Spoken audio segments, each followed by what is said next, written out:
some of the healing tools that I've used and that I use with my clients to help deal with depression. When you're dealing with a situation right then and there and you got to raise your vibration up, things that I found to work are using colors, bright colors all around your room. Of course, having a clean environment, because when you have a lot of clutter around, then that's the kind of energy that attracts negative energy. So that's when there's a lot of clutter and dirt, then that's the space that attracts that energy of sadness, anger, pain, and all those negative emotions that we want to balance ourselves from.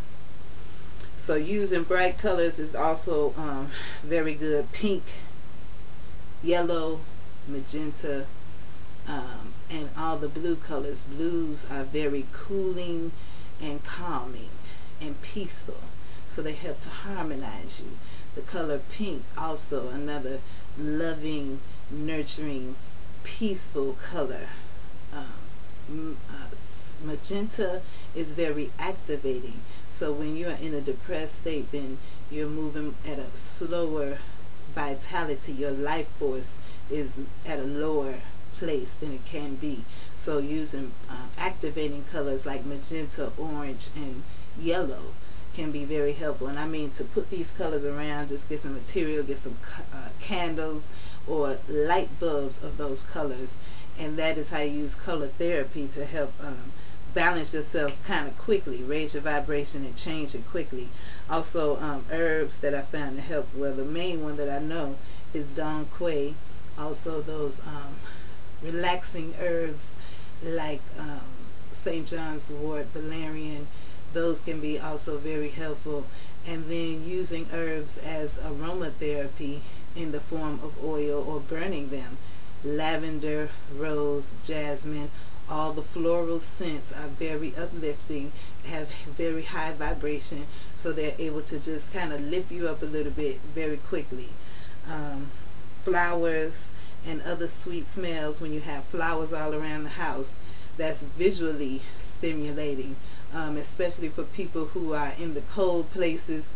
You know, if you can't get enough sun, that can also lead to a form of depression. I personally experienced that living in Chicago, where when it comes winter time, it's like winter for 5 months and it's no sun for days and days and days.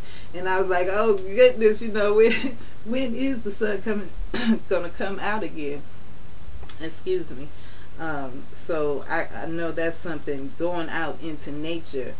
So that would be my next suggestion, because when we out in nature, we are able to connect with spirit on a very natural and basic level. And so that addresses that issue of the spiritual connection, because that feeling when you don't realize that you are a part of the all, then you can feel real low. You can get into a place of almost like selfishness, because you're just so focused on yourself and what you don't have, and nobody cares about you, and nobody is helping you, and all of these things. You get into this little place, and then you forget that, you know, there's a whole world. There are many children in the world suffering, and other people who, you know, they don't even have toilets to use. They barely have food in some places. Children don't have parents. So when you know, think about the bigger picture in the whole world and stop just, you know, focusing on yourself, you know, that can help you. Having that spiritual connection and knowing that you are connected to everything in the universe. That's why when you go out into nature, when you sit by the water or sit in the woods or by flowers, it's like, ooh, it just feels good, you know. So that's another way to lift your vibration and help you deal with depression.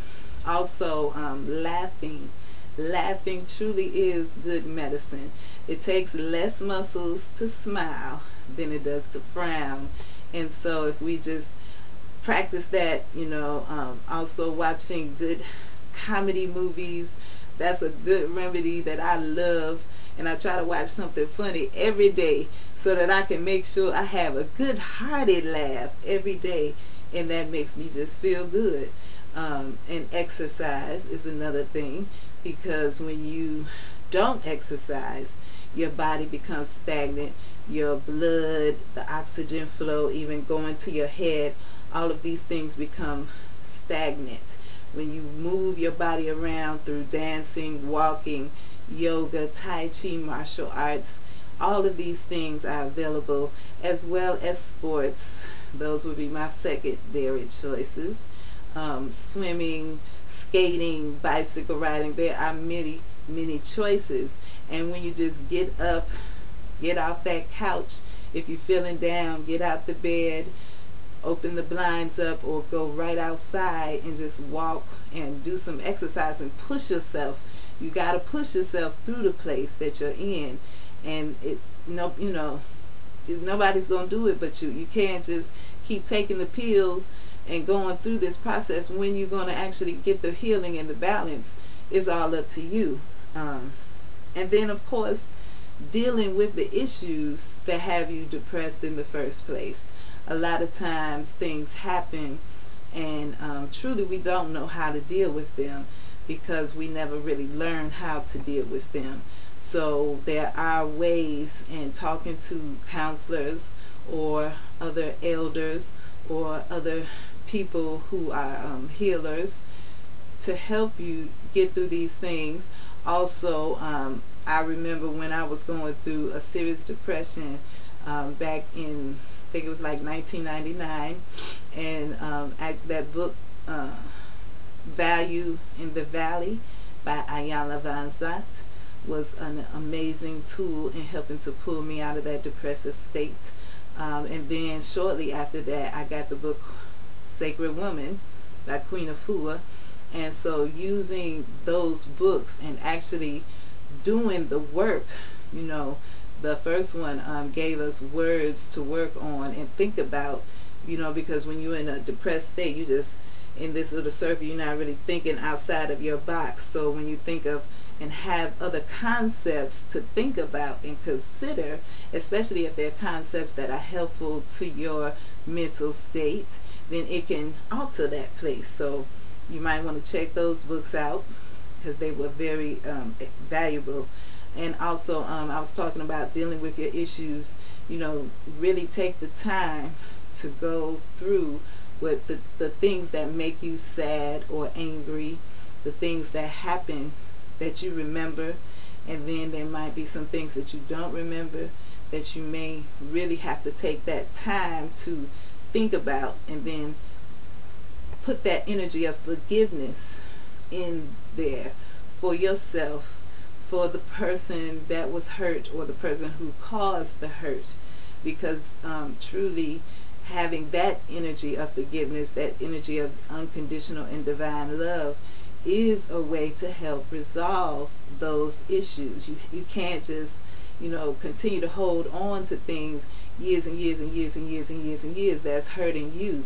And if they haven't become a physical disease, if you don't resolve them, sooner or later it could lead to that. So you want to take that time to really and it can take weeks, it could take months, it could take years, but you do feel better when you start that process of forgiveness. You can write letters to people. You can just write letters to the Creator and express how you feel. A lot of it is getting those feelings out into the universe so that you're not holding them anymore. Remember the ancient Kemetic story of Ma'at, and she, the heart is weighed next to a feather. When someone makes a transition, they'll weigh your heart next to a feather to see if your heart is light. And if your heart is light, then you can ascend to the next place. If it's not light, then you go to another place. And so with that story, we can understand that we're supposed to keep our hearts light. We're not supposed to walk around bitter and angry about stuff for years. That's not healthy. In some cultures, they don't even have anger. I read about people in Japan or Asia, somewhere over there, that they say anger is a sickness, and they say you can choose to have it or not. Now, of course, things will happen that will anger us, and when it happens, You're supposed to express how you feel about it, and then let it go. Deal with it, and then move on. Not just think about it later on that day, the next week, the next month. You know, sooner or later you got to just let those energies and those feelings go so that your heart can be light. And this can be a difficult thing, you know. Living on earth, we go through a lot of challenges, and but it is an enlightening and elevating process. And I can say from experience, and I would go through the depression like my mother did for days and weeks at a time, you know, just doing barely enough to take care of my family, take care of the home, and then I really didn't have much energy to do anything else, and it would go on like that. And so now when stuff happens, I just have other tools that I use so that I don't fall into those same cycles. Affirmations are very, very helpful for me. Just saying things, positive things like I am love, I am light, I am loved, you know, whatever it is that you're feeling bad about, you want to affirm the opposite of it. Also, taking time to pray, taking time to do things that I really like to do, and not just what everyone else wants me to do, but what makes me feel good. You know, anyone dealing with depression, and hopefully you don't do something that is self-destructive, like spending money you don't have, or eating food that you shouldn't be eating, or drugs and alcohol, you know, all of those kind of things. They're just like a temporary fix. Sooner or later you're going to have to still face those issues, and the sooner that you do it, the better you'll feel about it, and you'll be able to move on with your life and go forward. So I know I kind of skipped around. Hopefully this is helpful. Much peace and blessings to everyone. To the next time.